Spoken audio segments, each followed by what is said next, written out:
Hello and good afternoon. That's my Matthew. That's my grand dog. I love Matthew.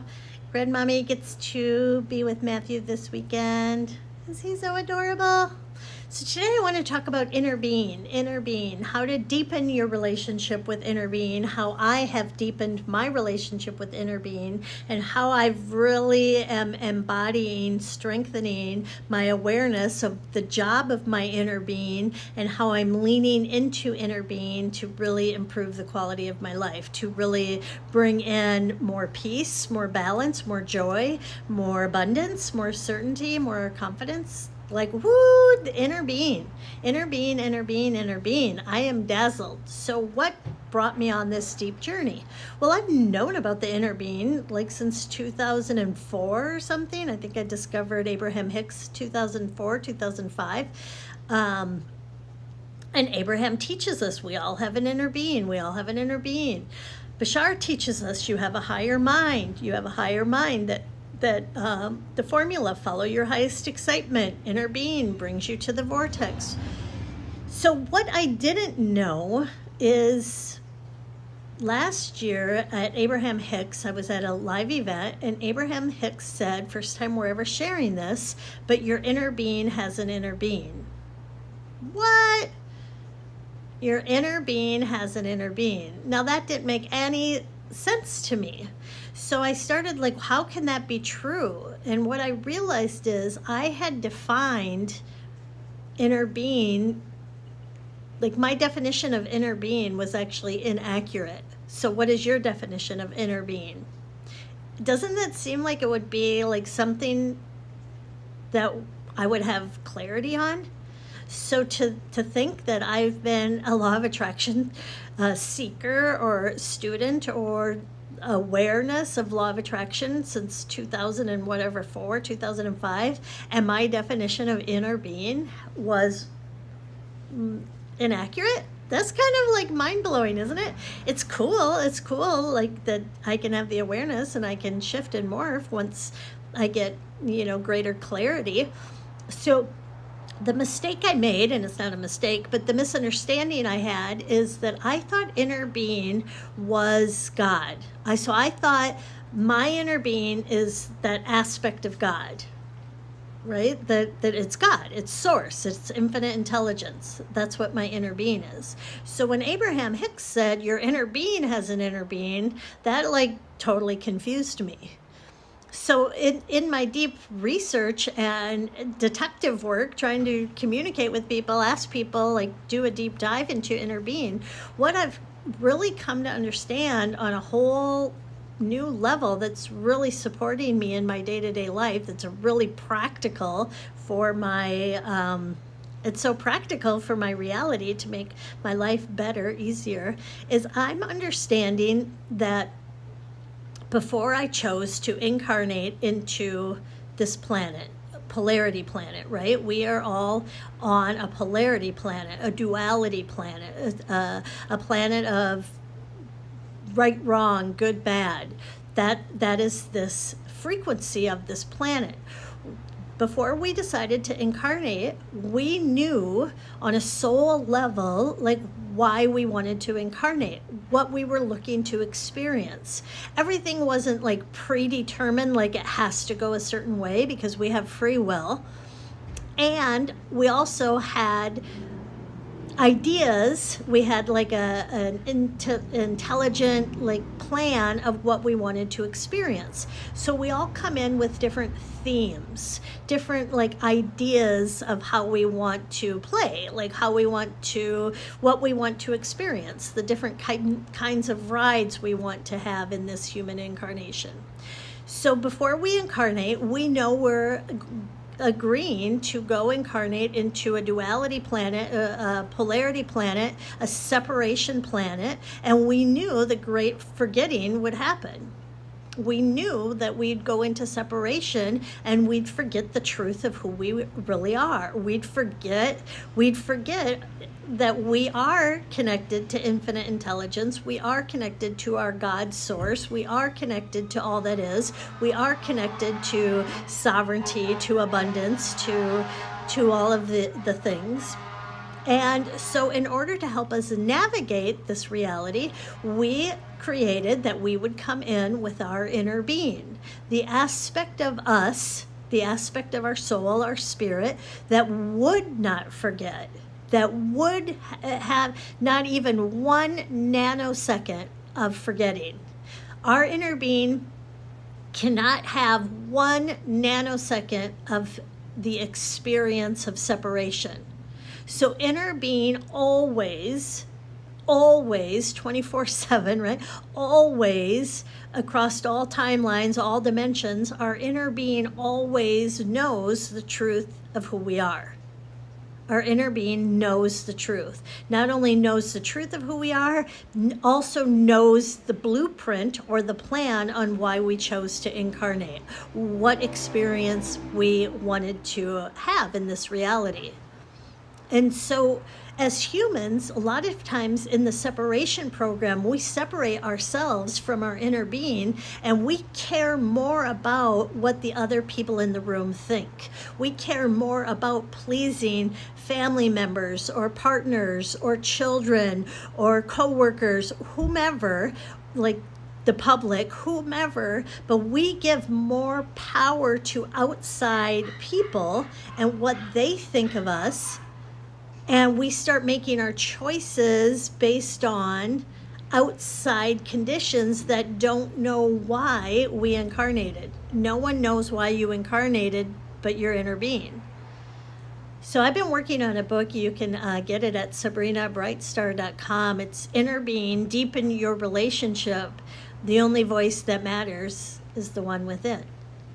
And so it really, like, anchoring that in, really understanding that the only voice that matters is the one that in, helps me calibrate to me, helps me like stop that monkey noise, like stops that like caring about the opinions of others, caring about the, you know, how others are interpreting or how others are perceiving or how others are projecting. None of that is and none of my business.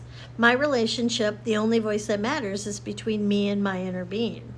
And as I'm like remembering, like, oh my gosh, like I am always 24/7 totally connected to my inner being, and my inner being is orchestrating rendezvous with other inner beings.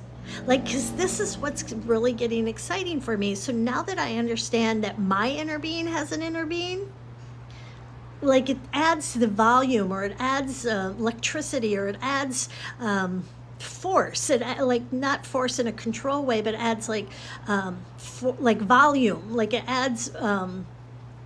It just adds like so much more like frequency, so much more dynamite, for example. Like there's so much more electrical currents that are working on my behalf, way more than I ever realized, way more than my imagination has even been able to perceive. So, and the other thing I've learned is inner being. Like I have an amazing imagination. My imagination is phenomenal. Like that's why like things are easy for me, right? Connecting is really easy for me. Creating is really easy for me. I've got like one of the best imaginations ever. And what I'm realizing, what I've been learning is inner being, like my imagination can't hold inner being. Inner being is so much more just so much bigger, broader, wider, deeper, like so much more of a masterpiece than what my imagination can even perceive. So like, oh my gosh, so that talk about wanting to go into the portals of open-ended questions. I'm in love with the portal of open-ended questions. I'm in love with like, okay, what questions would inner being help me come up with that can totally expand me, so I can expand my imagination in ways that it didn't even occur to me to ask to have an expanded, broader imagination. Those questions hadn't even entered into my field, but the fact that they're entering into my field now, right? I'm getting so much proof and evidence that my consciousness is expanding, that my inner being is collaborating, co-creating, orchestrating, designing, right? Talk about the best architect ever, talk about the best party planner ever, talk about the best interior designer ever. Like, our inner beings are working with all these other inner beings for you to create these knock your socks off kind of experiences. That's what Abraham calls them, knock your socks off kind of experiences. That because our inner being loves to surprise and delight us. Our inner being loves it when we're like, oh my gosh, are you kidding me? Are you kidding me? And your inner being wants to show off for you. Let me say that again. Your inner being wants to show off for you. Are you catching it? Are you witnessing it? See, often we miss and dismiss what our inner being's trying to do. Often we're just like so in our like patterns, we miss and dismiss all of this magic, these miracles. And magic and miracles should just be normal, right? Like, what our inner being can actually do for us that we think is so knock your socks off, Abraham says that's child's play. That's so like basic beginner type stuff. Like, we think like, oh my gosh, I just had this huge, like blow my mind. Like, wow, like this is like so intense. This is such a masterpiece. This is such a magical creation. I can't even imagine. And Abraham is telling us like, no, that's just the very, very beginning. Start playing with your inner being. Start catching all the things your inner being is doing for you to create these knock your sock off kind of experiences to dazzle and delight you. If your inner being's job is to totally point you in the direction of the truth of who you are, totally here to dazzle you, to entertain you, to make you laugh your ass off, because it's like your inner being is a comedian. Your inner being is like the best entertainment ever. Your inner being is the best party planner ever. Your inner being like wants to hold so many different roles for you to make the quality of your life get better and better and better and better and better. And so many of us have spent so much time in the disconnection, in the separation. But the separation was just supposed to launch us into the alignment. The separation was just supposed to be a small, like, okay, separation, now launch into alignment and have like hours and hours and hours of magical connection from alignment. Okay, then you hit separation again. Okay, moment of separation. What for? Oh, for thousands of hours of alignment again. But we've got it so backwards. We spend, most of us, in our separation and in our forgetfulness, in our not remembering the truth of who we are, we spend so much time in the separation program. We've got so much data streaming in the separation. But we can flip that. Or we can have the awareness that, no, this movie's supposed to have 99% of the movie in the alignment part, in the magic part, in the rendezvous, in the knock your socks off, in the, like, how does it get better? It keeps getting better. And oh my gosh, I can't believe it's this good. And that's just the very beginning. You're just at the very beginning stages of seeing how great it can really, really be. Doesn't that feel so good? Just to even have that awareness. Like, yeah, separation, it was just to find out what you don't want, so then you can go and play with what you do want. You can go spend the majority of your time in what you do want and what does light you up and what makes you so happy, with what makes your heart sing, what raises your vibration. And then you're high and you think you're like, oh my gosh, I hit the ceiling, I hit the cap on how high it can go. Nope, child's play. You haven't even begun to hit the cap on how high you can go. Like this high, this like amazing feel-good chemical release of endorphins that happen in your brain and in your body. Like, we're just at the beginning phases of it. Isn't that amazing? Your inner being.